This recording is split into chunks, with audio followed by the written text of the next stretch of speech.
Tokyo Japan. अगरचे Japan में आबादी में तेजी से इजाफा हुआ है, मगर उसके बावजूद उस मुल्क में अब भी बहुत सारे ऐसे मकानात मौजूद हैं जो बेआबाद हैं और इनको आबाद करने के लिए कोई भी तैयार नहीं है। ये वो मकानात हैं जहाँ पर किसी न किसी के जराइम वक़ू पजीर हुए हों या फिर उनको आसिफ ज़दा करार दिया जाता है। ऐसे मकानात को आबाद करने के लिए जापान की हुकूमत मुफ्त में भी देने को तैयार है। ऐसे मकानात की फराहमी के लिए जापान में एक ऑनलाइन वेबसाइट भी बनाई गई है, ओक्योटामा जापान।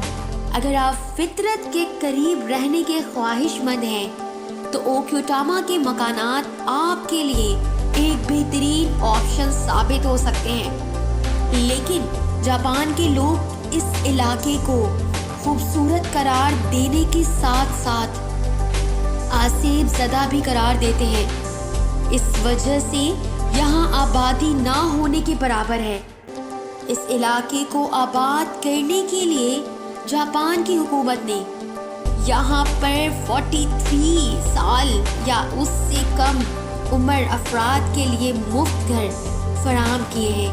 लेकिन यहाँ रिहाइश इख्तियार करने वाले अफराद इस घर की मलकियत उसी वक्त तक हासिल कर सकता है जबकि वो इस घर में 22 साल तक रिहाइश इख्तियार करे। लिवरपूल बरतानिया की शहर लिवरपूल में तकरीबन 2 लाख ऐसी मकानात मौजूद हैं जो कि किसी की रिहाइश के लिए इस्तेमाल नहीं होते हैं। मुख्तलिफ वजहों पर लोगों ने उन घरों में रिहाइश तर्क कर दी। इस वजह से बरतानिया की हुकूमत ने उन घरों को सिर्फ $1 में फरोख्त के लिए पेश कर दिया है।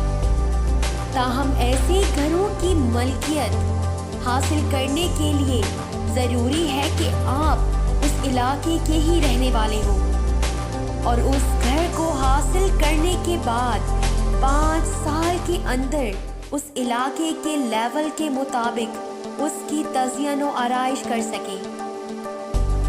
कैंडेला इटली के हुकाम इस हवाले से मुनफरिद मकाम रखते हैं कि वो सिर्फ $1 का मकान ही पेश नहीं करते हैं बल्कि उस मकान को बसाने के लिए $2000 भी साथ में देते हैं। और ऐसा सिर्फ इसलिए किया जाता है कि लोग उन बेआबाद इलाकों को आबाद कर सकें। हमारे मुल्क में भी गरीब लोगों को इस तरीके से घर का मालिक बनाया जा सकता है, लेकिन उसके लिए सबसे पहले हुकूमत को उन तमाम इलाकों के आदाद व शुमार जमा करने होंगे जहां आबादी की जा सकती है। इसके बाद उस तरीके से पूरे मुल्क में आबादी को यकसा तौर पे तकसीम करने की कोशिश की जा सकती है।